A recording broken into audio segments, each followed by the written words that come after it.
Big TV భక్తి సమాచారం WhatsApp ఛానల్లో జాయిన్ అవ్వండి. అన్ని విశేషాలు ఎప్పటికప్పుడు తెలుసుకోండి. గురుగారు, ఈ ఏలినాటి శని, అర్ధాష్టమ శని, దీని గురించి ఇప్పుడు ప్రస్తుతం ప్రజలు చాలా టెన్షన్ పడుతున్నారు. సో దీని నుంచి ఉపశమనం పొందటానికి ఏం చేయాలి? మొట్టమొదలు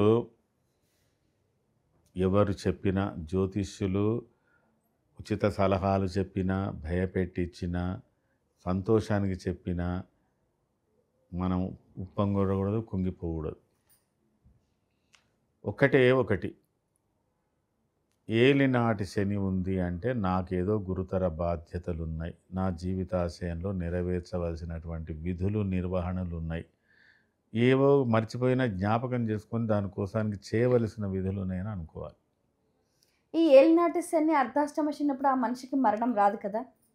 మరణం అనేది ఒక దాంట్లో భయపెట్టిస్తాడు తప్ప అది కేవలం అష్టమ శనిలో భయపెట్టిస్తాడు. మరణానికి శనే కారకుడు కాడమ్మా. ఏ గ్రహమైనా మరణం చేయదు. రవి కూడా చేస్తాడు, చంద్రుడు కూడా చేస్తాడు, ఆకస్మిక మరణాలు కుజుడు కూడా చేస్తాడు. కారకత్వాలు వేరు, కారణాలు వేరు. కానీ అర్ధాష్టమ శనిలో భయం అనేది, మృత్యు భయం అనేది కలిగేది. ఎందుకంటే నానా కార్య విరోధస్య వ్యాధిపీడా ధనక్షయం, వ్యాధిపీడలు కలుగుతాయి దాంట్లో. అంటే యాక్సిడెంటల్ డెత్ ఇవ్వడు శని, క్రానిక్ డిసీజెస్. క్రానిక్ డిసీజెస్ తోటి. బట్ ఒకటి గుర్తుపెట్టుకోండి, శని ఆల్రెడీ వాడు జిహెచ్ఎంసీ లాగా మొదలు నోటీస్ ఇస్తాడండి. మీ ఇల్లు గుల కొడుతున్నామని నోటీస్ ఇస్తాడు.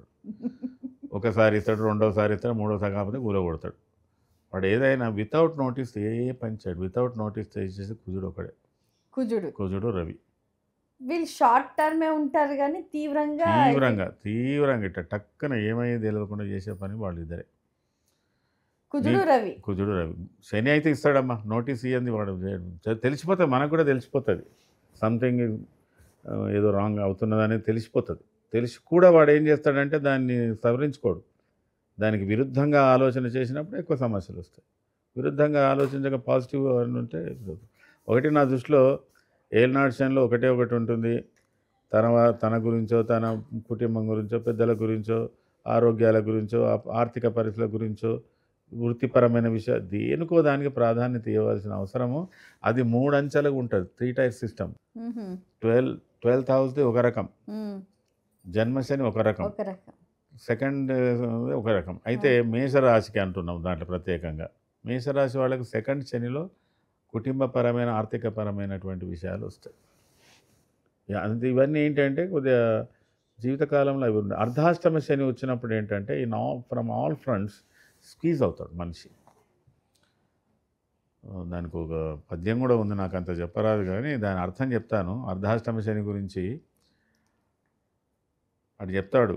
అప్పులోడు వచ్చి వాకిట్లో కూర్చున్నాడట. వర్షము ఎడతెరపు లేని వాన పడుతుందట, ఇల్లంతా కురుస్తున్నదట. పశువులు కాసే పిల్లగాటు రాక పశువులు అక్కడే ఉండి అవి ఒలుతున్నాయట. ఊళ్ళ కోడలేమో ప్రసూతికి ఇబ్బందులు పడుతుందట. అల్లుడు అలిగి కూర్చున్నాడట. ఇక నేనేం చేయాలి, ఇంతమంది ఇన్ని సంవత్సరాలు గ్రహచారమా అపచారమా ఏం చేయాలనేది ఇది అర్ధాష్టమ శనికి సంబంధించింది. అంటే దీన్ని బట్టి ఏంటంటే ఫ్రమ్ ఆల్ ఫ్రంట్స్ స్క్వీజ్ అవుతాడు.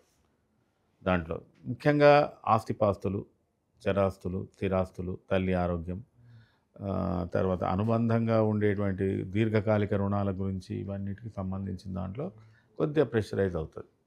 పంచమ శనికి వచ్చినప్పుడు ఏంటంటే లీగల్కి సంబంధించిన విషయాలు వస్తాయి. న్యాయంగా 4th దాంట్లో తప్పకుండా డాక్టర్ని ఎట్లా చూస్తామో 5th హౌస్లో లాయర్ కన్సల్టెన్సీ కంపల్సరీ అవుతుంది. ఇక 7th హౌస్ శని అంటే 7thలో శని అయినప్పుడు అకారణంగా భార్యాభర్తల మధ్య పంతాలు పట్టింపులతోటి జీవితం అంతా నరకం చేసుకుంటారు కావాలని. సుఖపడే యోగం ఉన్నా సుఖపడలేరు, తినే ఆహారం అక్కడ ఉన్నా తినలేడు.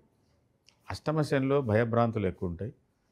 దీర్ఘకాలిక రోగాలు ఏమైనా ఉంటే వాటికి సంబంధించింది ఉంటుంది. కొద్దిగా మెడికల్ ఎక్స్పెండిచర్ బాగా పెరుగుతుంది. వానికనే కాదు, కుటుంబంలో ఎవరికైనా చేయవచ్చు. అష్టమ శని నడుస్తున్నా అంటే మనం అనుకోవాలి వాడు హాస్పిటల్ డ్యూటీ చేస్తున్నాడు, ఇంకెవరికో ఇది చేస్తున్నాడు, అది చేస్తున్నాడు. As a nurse, as a doctor, as a servant అన్ని రకాలుగా చేయవలసి వస్తుంది. నవమ శని క్వచిత్ ద్రవ్యం క్వచిత్ సుఖం అంత అది పెట్టారు. దశమ శని ఎన్ని పనులు చేసినా వానికి ఫలితం అనేది సరిగ్గా రాదు. మళ్ళీ లాభశని ఓకే.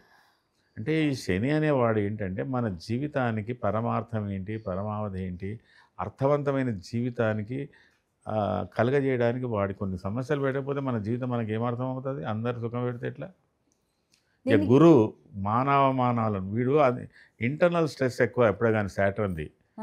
మనం బాగానే ప్రపంచం దృష్టిలో మనం బాగానే ఉంటాం, కానీ మనకే అనిపిస్తుంది నీ కొరత ఏంది, నీ న్యూనతాభావం ఏంది, నీ యొక్క ఇన్ఫీరియారిటీ నీకే కనబడుతుంది, అవతల కాని రాదు. కానీ గురువు అట్లా కాదు, గురువు కనిపిస్తాడు. నువ్వు అన్ని విధాలు ఉన్నా కానీ కొరత అవతలలో చెప్పేస్తాడు నీకు ఈ కొరత ఉన్నదని. అంటే శని అన్ని ఎసెట్స్ అన్నీ ఉన్నా కూడా న్యూనతాభావంతో ఇబ్బంది అవుతుంది. అట్లా జీవితము ఎన్నో రకాలు వడ్డించిన ఇస్తారు కాదంటారు కదా, ఎన్నో రకాలుగా ఉంటుంది కదా, చూసుకోవాల్సి. అయితే నా దృష్టిలో ఏంటంటే ఏ గ్రహమైనా మనం తప్పుగా భావించకూడదు. ఏ గ్రహాన్ని మనం చేసే డ్యూటీ మనం చేస్తుండాలి. అవి ఎంతవరకు మన మీద ప్రభావం చూపిస్తున్నాయని చూసుకోవాలి. ఇప్పుడు ఇంత శని ప్రభావం తీవ్రంగా ఉన్నప్పుడు ఎటువంటి పరిహారాలు పాటించాలి?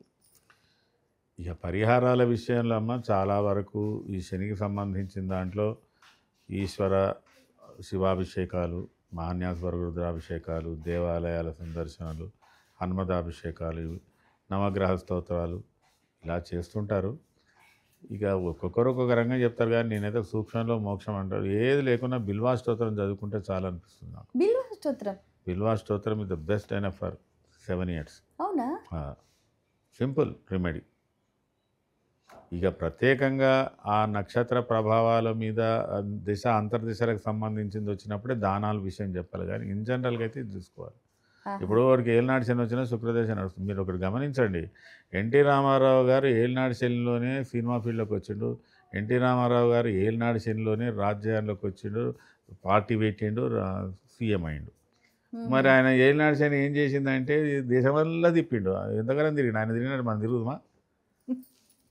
ఇప్పుడు ఆయన కూర్చొని ఇక్కడ చెప్పినా ఓట్లు ఎత్తున గెలవ మంది ఓట్లు పడితే పడవచ్చు, కానీ స్వీప్ అనేది ఎట్లా చేసిండు? ఆయన కష్టపడి ప్రూవ్ చేసిండు. కాబట్టి అది అబౌవ్ ద స్పిరిట్ ఆయన వర్క్ అంతా. ఆయన ఆచారంలో అసలు నేను అనుకుంటాను రావణ బ్రహ్మ చెప్పినట్టు ఆయన గ్రహాలను అధిగమించిండా అనిపిస్తుంది. గ్రహాలను అధిగమించి జీవితం అంతా బతికిండు. గ్రహాలు తాను బలహీనపడ్డప్పుడు గ్రహాలు అధిగమించిన ఆయన మీద, అదే చివరి దశ. కొంతమంది ఉన్నారమ్మా చాలా వరకు, వాళ్ళు ఏం చేస్తారంటే హార్డ్ వర్క్ చేసి సాధిస్తారు. ఏ దశ ఎట్లన్నా ఉండాలి, మనం చెయ్యాలి అనేది ఆ మోటివేషన్ అనేది వాళ్ళకి అట్లా వస్తాయి అన్నమాట. For more videos like this, subscribe Big TV channel.